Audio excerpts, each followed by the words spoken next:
Ok, Freestyle TV, il est 16h.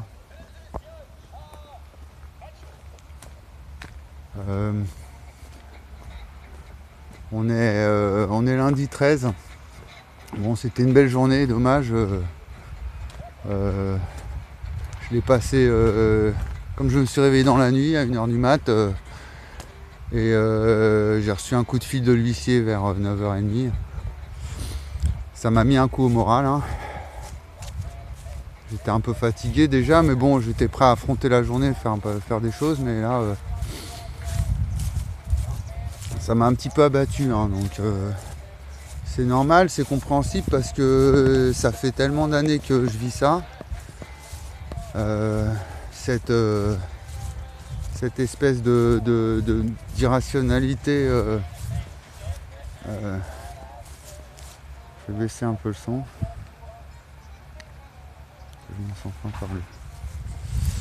Donc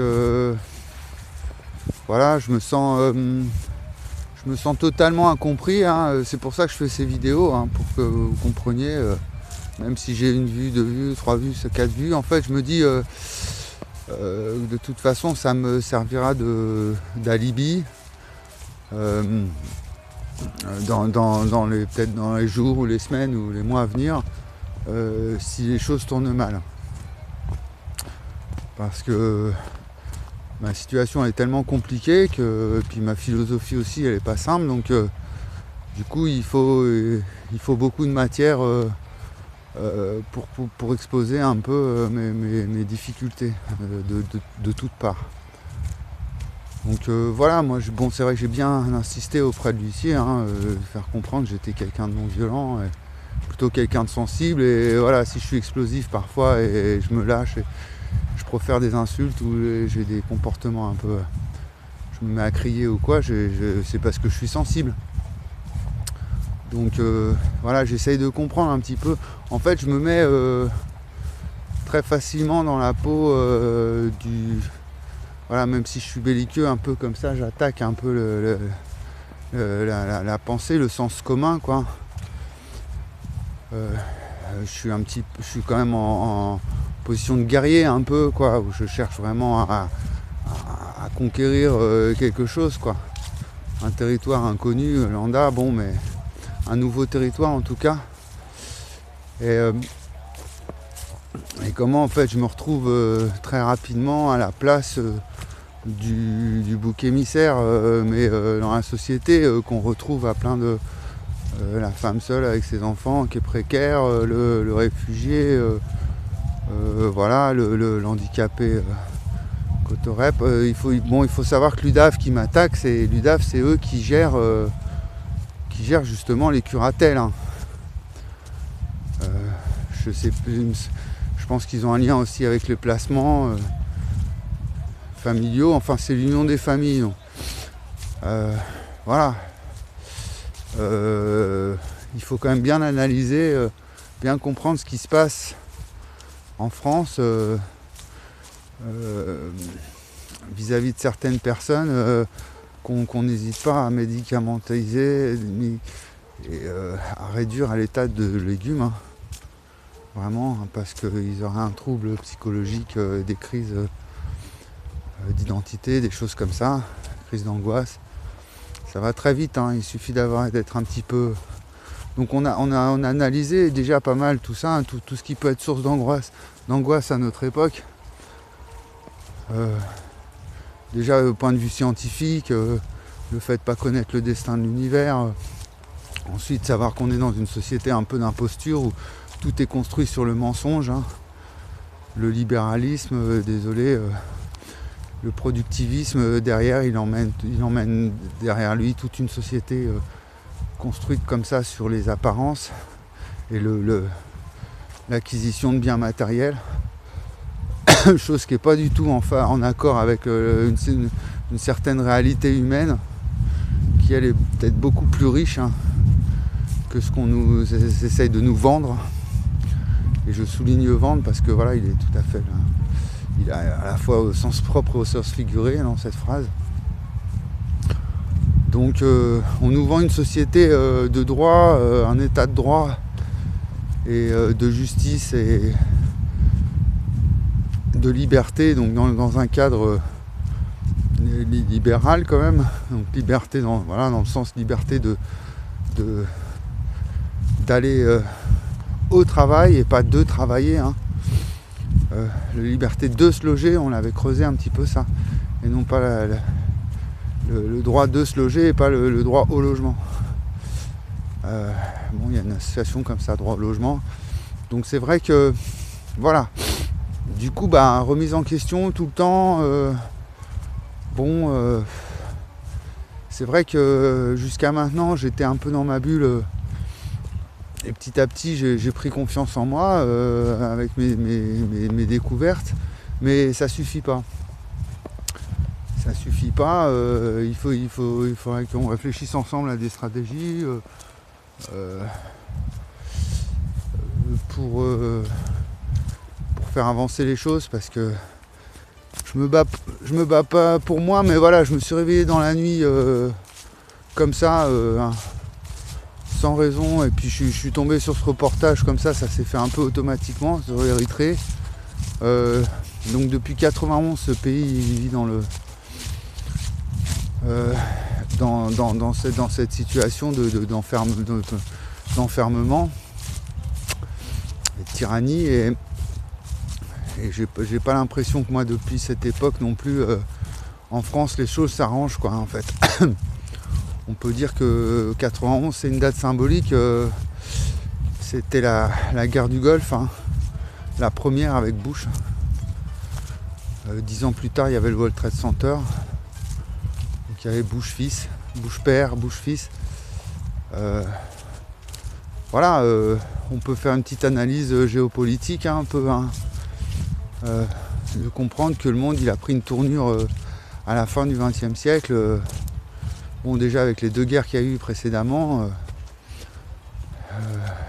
durant ce siècle-là, pour nous conduire à une société comme ça, d'illusions, construite sur les illusions, ou même ceux qui dénoncent les illusions, comme Guillemant, font partie aussi de cette machination illusoire qui nous lave le cerveau, mais on le fait nous-mêmes, par nous-mêmes, voilà. C'est ça qui est intéressant à comprendre, c'est que c'est une logique d'auto-aveuglement, en fait, le fait de ne pas comprendre la spatio-temporalité. Ce serait une carence dans l'évolution humaine.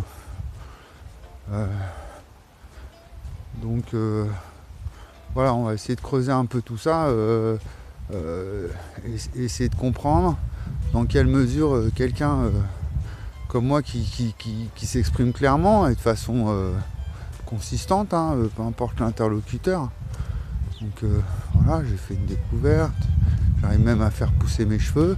Il m'a posé la question quand même, je vois pas le rapport entre vos mathématiques et le fait que vous réussissiez à faire pousser les cheveux. Donc voilà, c'est ça, c'est que c'est tellement étonnant.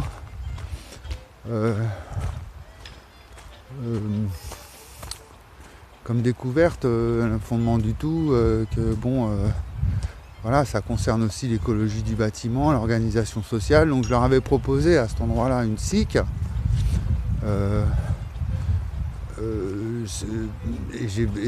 Non seulement j'ai en fait en retour, en fait, par rapport à mes idées et mes engagements et mon discours de vérité, soit j'ai du mépris total, de l'indifférence, voilà, une espèce de nihilisme en disant mais c'est comme si tout est égal, quoi, que je dis que je découvre une arithmétique, ou alors que j'ai un problème de voiture, c'est pareil, quoi,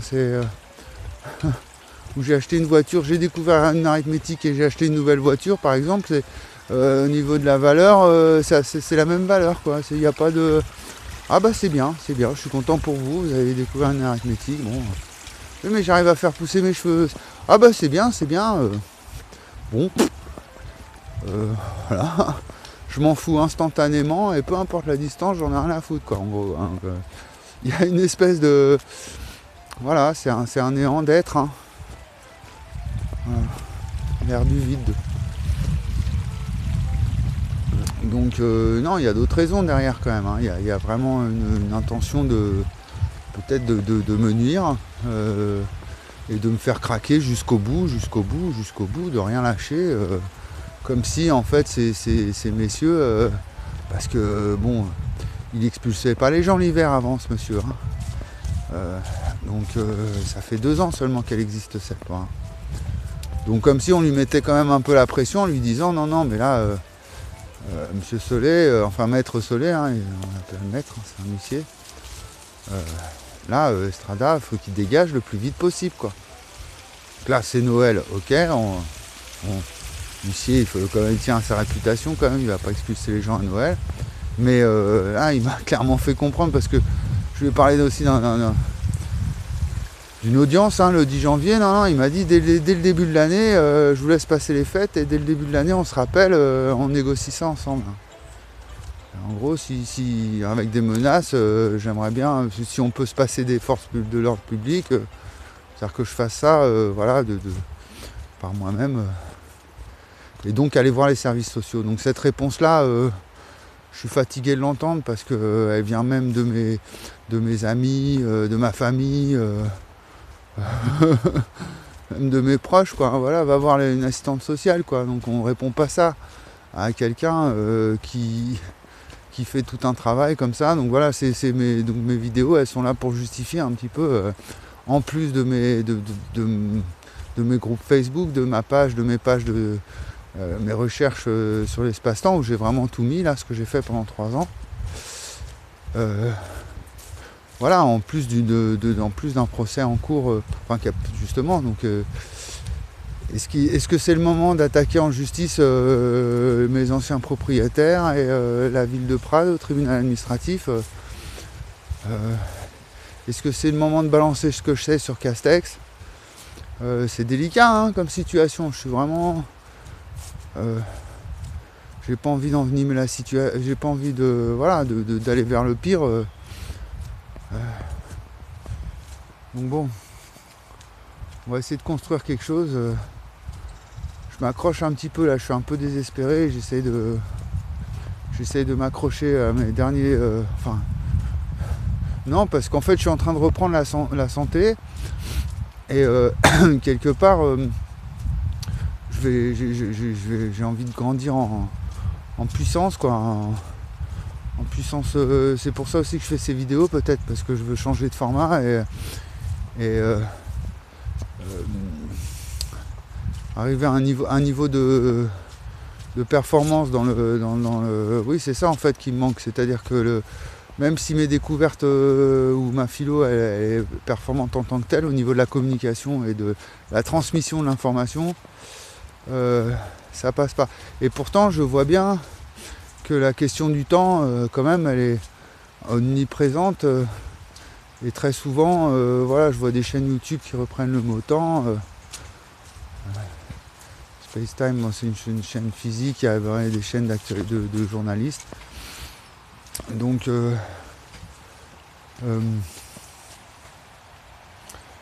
voilà, c'est-à-dire que on est une logique de travail, hein, d'exploitation, donc... voilà, cette personne là qui fait j'ai interviewé l'autre jour, hein, elle travaille énormément, hein, pour produire ses légumes. Donc moi j'essaie simplement bon, moi aussi, hein, je travaille, hein, j'y passe tout mon temps, toute ma vie, je sacrifie, hein, c'est comme si j'avais une petite ferme qui me prend même mes week-ends, mes vacances. J'ai pas de week-end, pas de vacances, comme si voilà, je reste toujours au charbon, hein.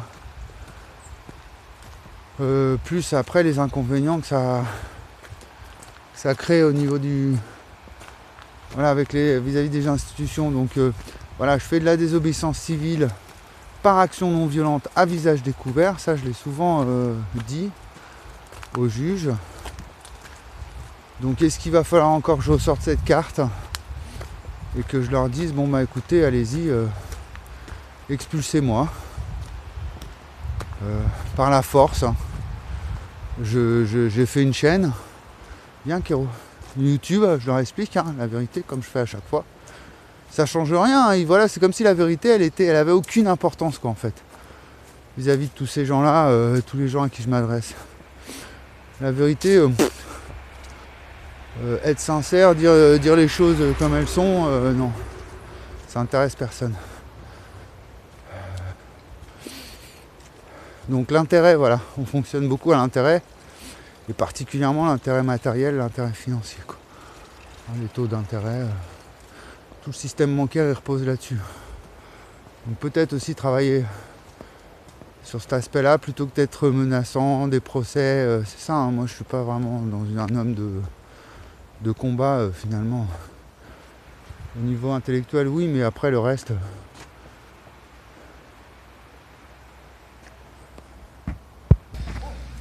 Ok, donc je reprends, on a traversé la route, donc est-ce que c'est le moment de se laisser abattre?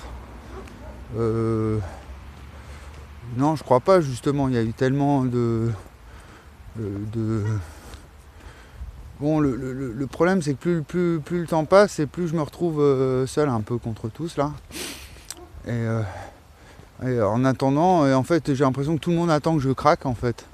Que je craque psychologiquement et que je reconnaisse mes torts. Un peu comme un dissident politique dans le régime totalitaire. Dans un régime totalitaire quelconque, quoi. On va lui faire avouer ses fautes en direct. Comme dans 1984, hein, où les films. Bon, ça se passait en Chine, en Russie, c'était comme ça. Pour avouer notre manque de probité vis-à-vis de l'État et notre manque de soumission à l'autorité. Donc ça va loin quand même, c'est une dérive. C'est-à-dire que c'est pas simplement se soumettre à une autorité légitime, hein, c'est quand ça devient vraiment totalitaire, c'est vraiment on vous force à souscrire à un ordre auquel vous n'adhérez pas du tout. Bon voilà, et le cas extrême en Érythrée, voilà, soit vous êtes bourreau, soit vous êtes victime, quoi. L'Érythrée c'est ça, hein, tout le monde est militaire et ceux qui refusent d'accepter un régime comme ça militaire totalisant, ils sont emprisonnés pour des raisons parfois complètement occultes.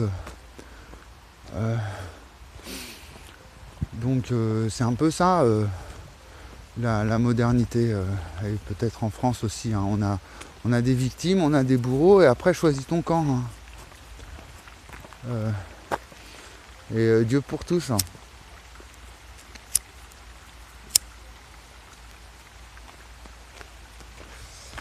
Est-ce qu'on peut vraiment concevoir un monde comme ça à l'avenir, pour l'avenir de l'humanité? Non, bien sûr que non.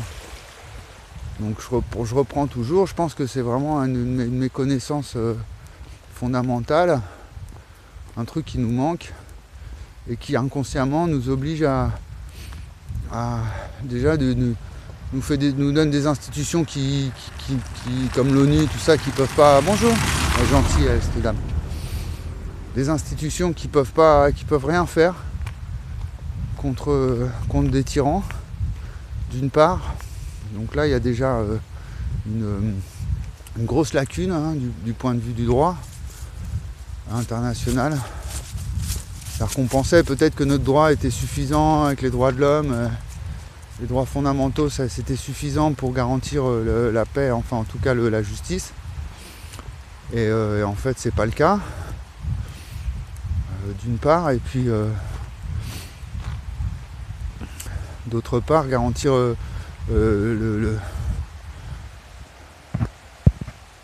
Ouais, on en revient toujours là, j'ai fait une pause, mais c'est toujours le problème du défi climatique, hein. Donc j'ai écouté tout à l'heure, je me suis endormi un peu dessus, un défenseur de la biodiversité, hein.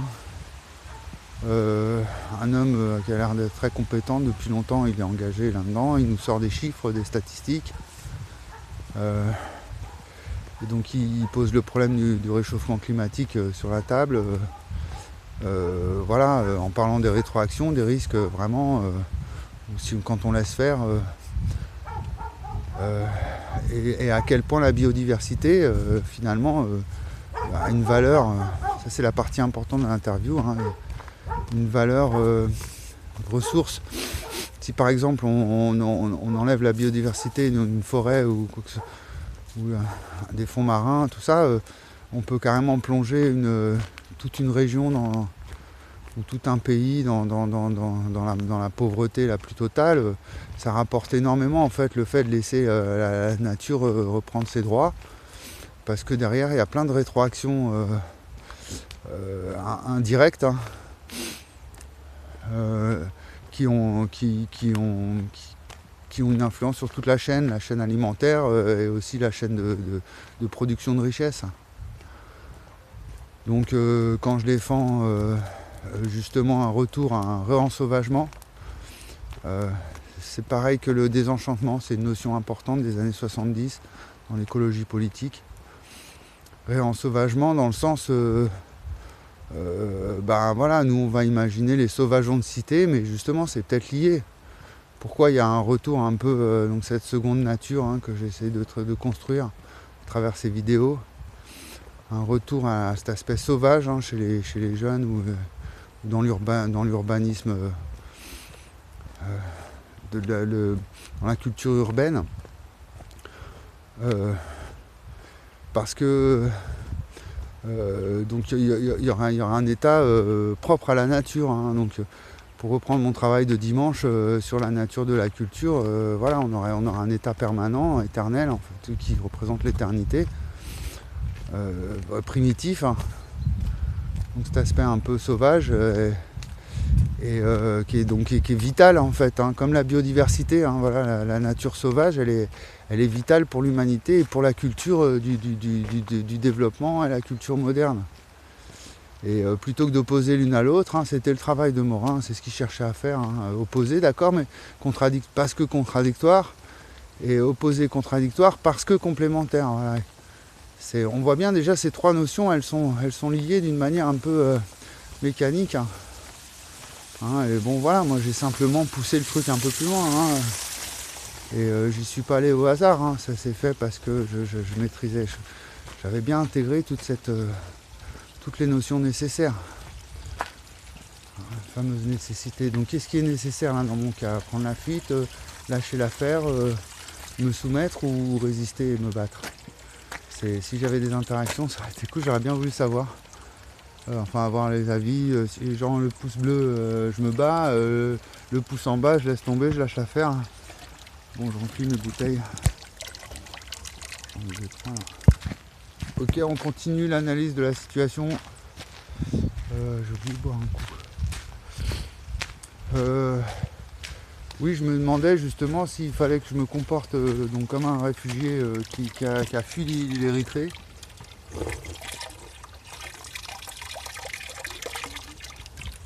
Imaginons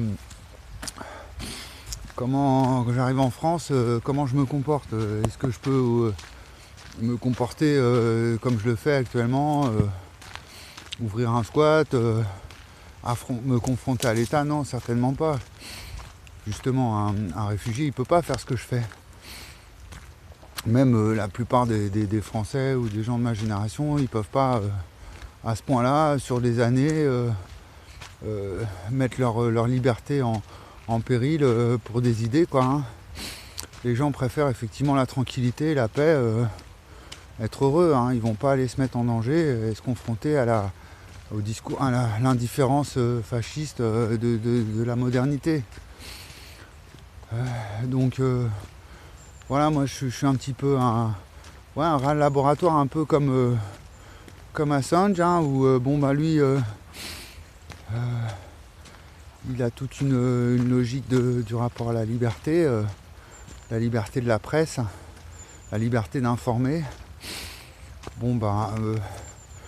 Quelque part, moi je parle d'une liberté de penser et une liberté scientifique, en fait, de dire en fait en quoi ça serait, ça poserait, enfin ça pose problème, ça c'est sûr, mais réclamer une liberté institutionnelle sur internet, pourquoi je ne pourrais pas refonder les sciences du XXIe siècle comme ça, tout seul, avec ma philosophie et Facebook et YouTube. parce que ça s'oppose, ma démarche, elle concurrence directement les universitaires et l'État, mais je veux rappeler que voilà, c'est eux qui m'ont rejeté, quoi. Donc ça se fait un peu naturellement, hein. C'est-à-dire que moi, j'avais rien contre au départ, enfin rien contre, voilà, j'étais critique, mais j'étais prêt à travailler avec des universitaires et dans un cadre réglementé, hein. C'était pas du tout mon intention de rester comme ça dans la marginalité, mais sans me soumettre. Et c'est là où ça pose problème. C'est-à-dire en respectant mes choix, ma liberté. Donc il y a une espèce de chantage, hein, je crois que ça a été analysé, ça. Cette manière de... Comme on élève des enfants, comme on m'a élevé. Hein. Obéis, ou alors obéis aveuglément, quoi qu'il arrive. Ou alors tu seras rejeté du groupe et tu seras banni, quoi. Hein, la banlieue, bannir. Rejeté à l'extérieur du groupe.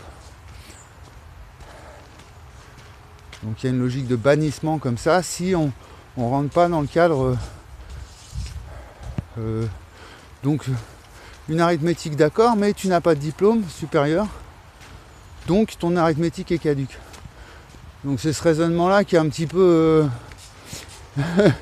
où je doute de la fiabilité de ce discours. Il y a un chien là-bas, j'espère que ça va bien se passer, je pense que oui. Il y en a deux. Ah. Bon, petite pause chien. Bon, c'est passé. Donc là il est en train de tailler, là il a fini la journée je pense, avec ses chiens de chasse, 2 chiens de chasse. Donc voilà, moi j'ai aucune animosité envers l'individu, les personnes en particulier, je suis un humaniste. Donc même si je critique ce mode de production, ça reste dans un cadre voilà, d'analyse sociologique, socio-économique. Donc là voilà, ces petites plateformes qui tournent au pétrole et au mazout, hein, pour distribuer de l'air comprimé, hein, pour les sécateurs à air comprimé.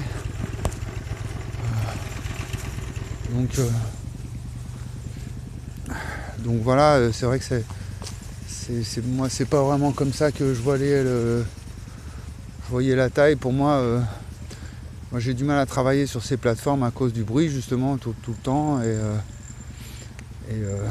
le fait de brûler du pétrole. Donc après c'est vrai qu'il y a les sécateurs électriques, mais bon c'est plus pour les vignes en fait. C'est parce que ça peut être des grosses branches, hein, sur les arbres fruitiers. Mais quand même, sécateur électrique, ça va bien. Et puis après, voilà, hein, on a les pinces. Hein, on peut tailler à la main aussi. On appelle ça des pinces. Donc, il en est où il a avancé. Ouais, qu'il enlève toutes les pierres, toute la façade. Ouais, c'est du boulot. Hein. C'est simplement esthétique, hein, donc il n'y a aucune raison, là, il n'y a aucune cause. Bon, je vous disais l'identification à Beverly Hills, voilà, la piscine, les 4x4. Alors que bon, c'est un agriculteur, hein, à la base. Hein. Donc, bon, après c'est une petite piscine, c'est un petit 4x4, il n'y a rien de.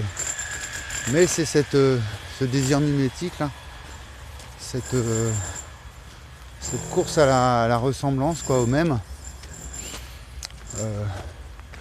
qui nous détourne un petit peu d'une sagesse de l'espace-temps. Hein. C'est-à-dire qu'on est prêt à sacrifier complètement notre humanité pour correspondre à un idéal commun, hein, de richesse, d'accès aux biens matériels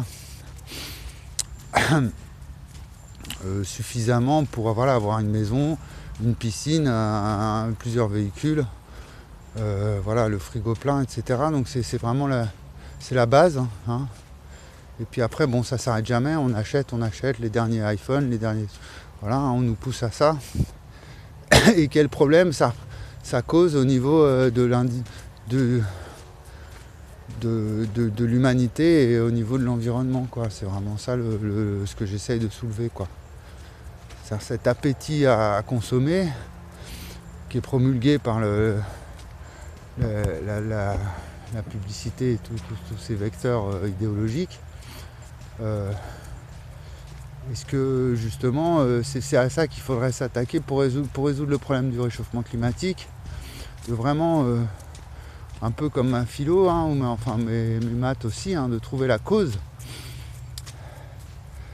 fonctionnelle, la fonction ce qui permet de faire fonctionner cette logique-là, hein, de soumission à l'État d'une part, et soumission au marché, à la consommation d'autre part. Et une aliénation, une forme d'aliénation qu'on retrouve y compris dans la critique, quoi. Alors ça ne veut pas dire que même les gens qui critiquent, ils sont... Non, il peut y avoir des gens très modestes et puis très résilients, mais c'est comme c'est au fondement du tout, hein, ma problématique, ça peut se manifester sous d'autres formes.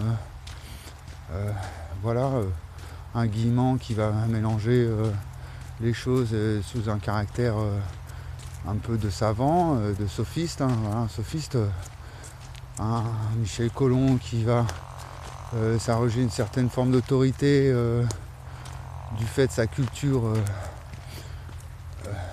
militante et autres, alors qu'il est complètement adapté au système tel qu'il fonctionne actuellement, et que finalement adhérer à sa démarche, c'est adhérer à tout le reste. Et puis ces attitudes d'autopromotion, hein, que je déteste faire pour moi, justement, c'est pour ça que je m'en sors pas et que je trouve pas de financement, aucune aide, parce que j'aime pas du tout me vendre. Voilà, sans manquer de respect aux plus vieux métiers du monde. Voilà, on utilise l'expression un putatif, quoi, hein, c'est un système de pute, quoi, hein, dans le sens où tout le monde vend son âme un peu. On a vendu notre âme au diable, c'est-à-dire que voilà, faire la promotion pour son petit business, que ce soit un artisan ou un militant, c'est toujours cette logique promotionnelle qui nous réunit dans un système barbare et violent, quoi, et destructeur. Donc bon, il faut que ces réflexions-là, en fait, il faut que ça mène à des choses concrètes, vraiment, et des solutions évidentes. Donc l'évidence, là, on est le 13, donc il me reste quand même une petite période, là, il me reste une quinzaine de jours. À qui je dois m'adresser, quelle démarche je dois faire. J'ai pensé par exemple mettre une annonce sur le Bon Coin pour garder une maison d'un riche propriétaire par là qui a sa maison vide et qui a besoin de quelqu'un sur son terrain. Mais le problème, c'est que ça, j'y ai souvent pensé, je ne l'ai jamais fait parce que voilà, j'ai un peu du mal avec ça. Parce que c'est accepter tout de suite, se mettre tout de suite en position d'infériorité, hein, donc l'égalité là dans tout ça. La liberté, voilà, je ferais ça par soumission, pareil, je tire un trait sur ma liberté, hein. Et puis pas de fraternité non plus, hein, c'est vraiment un rapport de classe. Je suis pauvre, donc je me soumets à vous, Seigneur. Et voilà, moi c'est ça que je veux éviter, hein, dans mes rapports humains. Je cherche pour de vrai la vraie liberté, l'égalité, la fraternité, mais dans des rapports humains, dans cette image de la République ou de la démocratie, voilà, qui nous propulse vers plus d'humanisme. Et là, ça semble complètement impossible, quoi, hein. Là, on est dans le cas de l'Érythrée, quoi, vraiment. On a deux solutions, hein, d'être une victime ou d'être un bourreau, hein. On est vraiment dans cette... donc ça veut dire quoi? Ça veut dire que la France est une tyrannie, quoi, hein. Voilà. Et on a pourtant on a une Marseillaise, quoi, hein, qui est quand même assez claire de ce point de vue-là. Et quand on pense que Sarkozy obligeait, il a essayé, il a fait une tentative, enfin où les élèves chantaient la Marseillaise en cours, pour donc c'est complètement ridicule, parce que voilà, c'est l'hôpital qui se fout de la charité, hein, où vraiment c'est le. Et on voit que c'est vraiment une logique de tortionnaire à moitié fou, hein. Une espèce de malade mental qui vous enferme dans une cave et qui vous demande de lui chanter l'hymne de la liberté, alors que vous êtes complètement pris au piège, quoi. Donc là, c'est un jeune que je connais un peu, voilà. Et, bon, ils ont tout un bâtiment à côté, donc je voulais voir avec lui peut-être s'il pouvait me garder des affaires. Et puis derrière, il y a un mobil-home de vide depuis des années, avec une petite C15 devant. Donc, mais bon, ils veulent pas me le louer, hein, c'est certain. Ce qu'il y a, c'est que voilà, moi je suis un peu comme un lépreux, un pestiféré, hein, dès que je m'approche de quelqu'un, que je commence un peu à relater mes histoires, ça génère un rejet, une méfiance, vraiment. Donc moi je l'ai vécu à l'intérieur de toute façon, toutes ces années là, cette confrontation avec l'autorité publique. Donc je sais ce que peuvent ressentir les gens, le malaise que ça peut procurer. Parce que voilà, ma démarche elle est vraiment ça suscite, bien sûr, moi j'essaye d'éveiller chez les gens une autre manière de percevoir les choses. Mais moi j'arrive avec une petite nouveauté, quelque chose de très subtil, et où il faut beaucoup de travail pour comprendre un peu, après ce que j'ai compris. Et à côté de ça, voilà, il y a toute une pression de macro, hein, macro politique, macroéconomique, macro sociale, qui vient de l'extérieur, qui vient d'en haut, qui vient du groupe. Et moi je suis une toute petite influence, voilà, mais je sais que dans la psychologie sociale, voilà, c'est possible. Un tout petit groupe peut arriver à force de. Peut arriver à influencer une masse. Je pense que ceux qui financent les groupuscules comme ça, un petit peu l'influence politique, ils le savent, hein.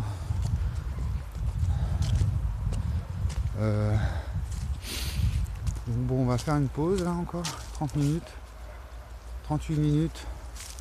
Ouais, on va faire une pause et on va essayer de continuer un peu sur quelque chose de constructif.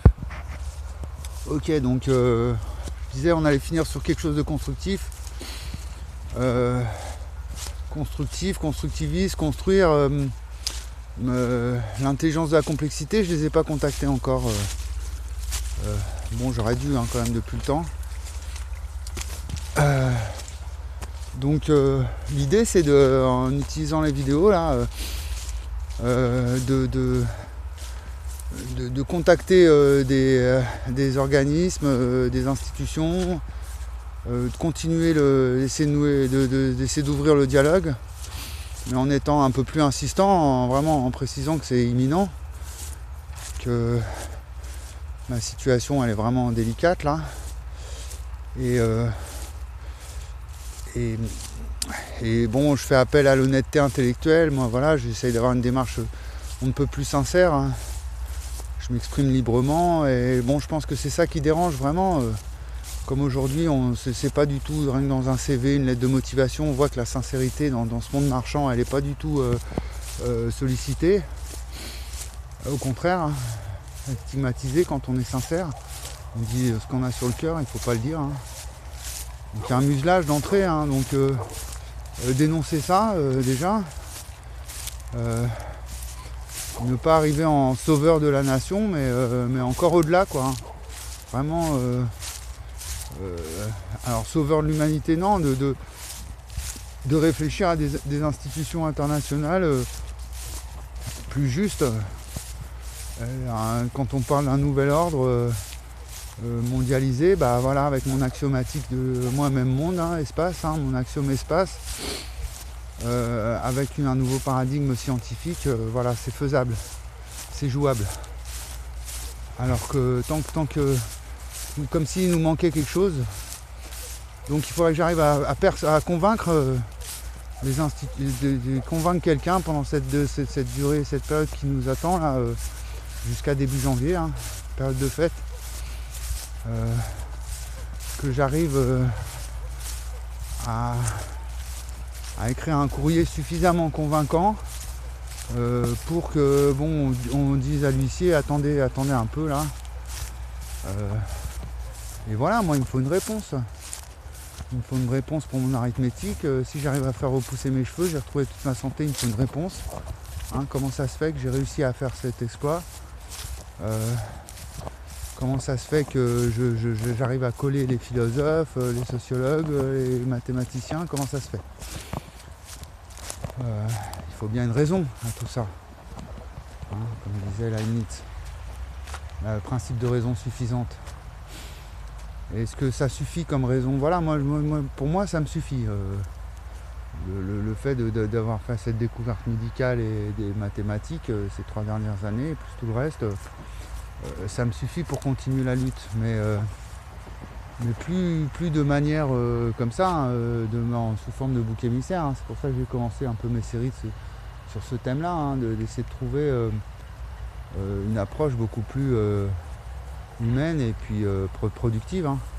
Parce que là on n'avance pas, moi j'avance pas, au contraire, hein, je suis ralenti à fond. Et les problèmes que je mets sur la table ils sont importants. Et on me bloque, on me ralentit. Là moi je me bats plus pour moi en fait, hein, vraiment. Hein, je suis plus du tout dans une logique d'égoïsme. Hein. Alors c'est ce qu'on me demande, hein, on me demande de faire, mais vas-y, pense à toi. Mais non, pas quand j'ai quelque chose aussi important à transmettre, à discuter. Et donc je veux bien penser à moi à partir du moment où on accepte de se pencher sur le problème que j'expose, quoi.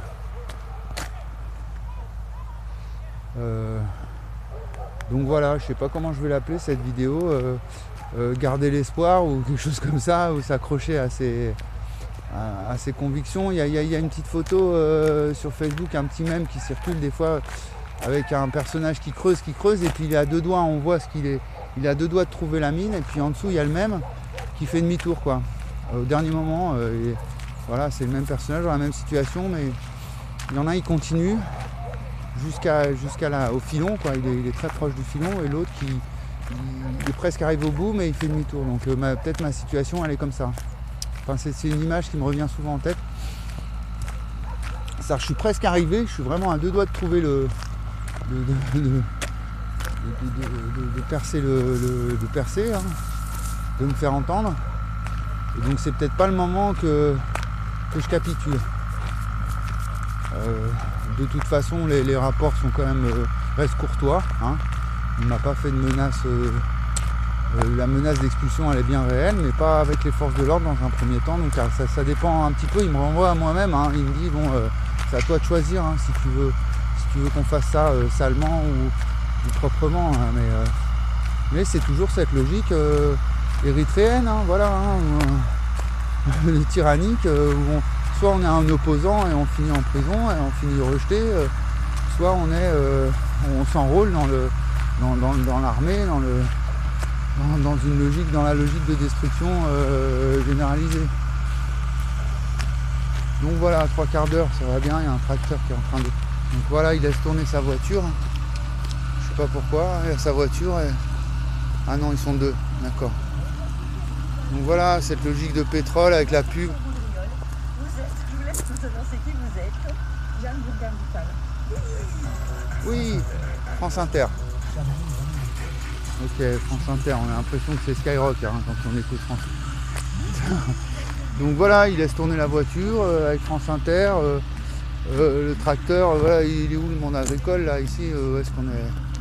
Qu'est-ce que c'est que la modernité occidentale? Bon, c'est France Inter. Donc est-ce qu'on est vraiment voilà, est-ce qu'on va dans le bon sens? Non, on voit bien, les gens s'en foutent en fait du réchauffement climatique et des problèmes de... C'est trop compliqué pour eux, je les comprends. Je les comprends. Donc comme c'est un problème quand même vraiment complexe, que la complexité elle arrive déjà même pas à pénétrer les sphères des universités, ils comprennent déjà même pas eux-mêmes la complexité, et donc après forcément les organes de pouvoir non plus. Et puis bon bah comme c'est quand même quelque chose de compliqué, voilà, vraiment difficile à. Donc après on va pas demander aux citoyens d'intégrer la complexité, donc je peux pas aller voir les gens comme ça directement en leur parlant ils peuvent pas comprendre. Même un huissier, voilà, c'est vraiment. J'ai écrit une lettre à Berry, Gérard Berry, qui est académicien, pas physicien mais académicien aussi, sur Facebook, hein, donc je sais pas s'il y va, ça se trouve il y va jamais, mais il l'a même pas vu. Mais ça se trouve il l'a vu et voilà, mais voilà, c'est eux hein, finalement les premiers responsables dans cette affaire, hein, qu'il faut que je contacte. C'est-à-dire que dire moi je veux pas aller à l'INPI breveter mon arithmétique, c'est ridicule, ça a aucun sens. C'est pas une découverte comme ça, comme un nouveau moteur, un nouveau carburant, non. Là, ça va bien plus loin si ça refonde carrément l'épistémologie, enfin notre rapport à la connaissance. Donc peut-être donc avec vous on va essayer malheureusement voilà, moi j'aurais voulu creuser, encore continuer à creuser un peu, rentrer dans le détail, dans la technique, dans l'explication des mathématiques, tout ça, enfin même je voulais revenir dans les sciences hein, et travailler dur cet hiver encore. J'avais l'intention enfin j'aurais pu, mais on m'empêche, hein, on voit bien, on m'empêche de travailler, d'avancer. Hein. Donc il y a des moments où bon, je dois pratiquer l'écologie de l'action, hein. Encore un principe de la complexité. C'est-à-dire qu'il faut que je sache parfois lever le pied, voire appuyer sur le frein, voire même faire demi-tour hein, parfois. C'est ça l'écologie de l'action, c'est pas garder la tête dans le guidon, y aller sans réfléchir et rester dans une logique comme ça productiviste. Non, être malin, savoir foncer quand il faut foncer, et puis parfois ralentir, voire s'arrêter quand il faut s'arrêter et changer de direction. Donc là voilà, peut-être que dans les jours à venir on va voir selon mon moral et ma force mentale si je vais réussir à écrire des courriers ciblés vraiment dans l'objectif que les choses changent, en tout cas en ce qui me concerne, dans un premier temps. Et je pense que de toute façon, si voilà, il faut bien que ma situation s'améliore, pour faire grandir ces idées, si elles ont vraiment ces vertus-là de modifier le rapport au réel, mais pour de vrai, hein, pas à l'agrément. C'est pas un lavage de cerveau que je vous fais, donc si elles ont vraiment cette capacité, il faut que je me batte pour moi, vraiment, pour me sortir de ce guêpier, quoi. Donc voilà. Donc on va pas s'énerver, on va y aller avec le cœur et la raison. Par exemple, moi ce qui me fait de la peine, c'est de laisser les chats comme ça. Bon après hein, voilà, c'est pas mes chats, mais ce qu'il y a, c'est que je suis sûr que si demain je m'en vais, au mois de mars la maison elle est encore vide, au mois d'avril aussi, hein, ils n'auront pas attaqué le chantier, ou alors s'ils vont attaquer le chantier, je suis curieux de voir ce qu'ils vont faire ici. Hein, ils parlent de faire un restaurant, mais hein, je connais un peu le voisinage, puis c'est mon idée ça au départ. Hein. Voilà, hein, ici c'est un vrai dépotoir et ça m'arrive tout le temps, systématiquement. Moi j'arrive dans des endroits qui sont à moitié abandonnés, je nettoie tout, j'y mets tout mon cœur et après on vient me chasser pour récupérer mon travail. Ça m'est arrivé très souvent, très souvent, c'est systématique même un peu. Donc voilà, le respect de l'espace et du temps, c'est quelque chose qu'on doit réapprendre. Et vraiment dans toute sa globalité, en comprenant aussi les humains, et les animaux, les plantes, la matière, l'esprit. Voilà, il faut qu'on retrouve le sens du respect hein, et de l'attention.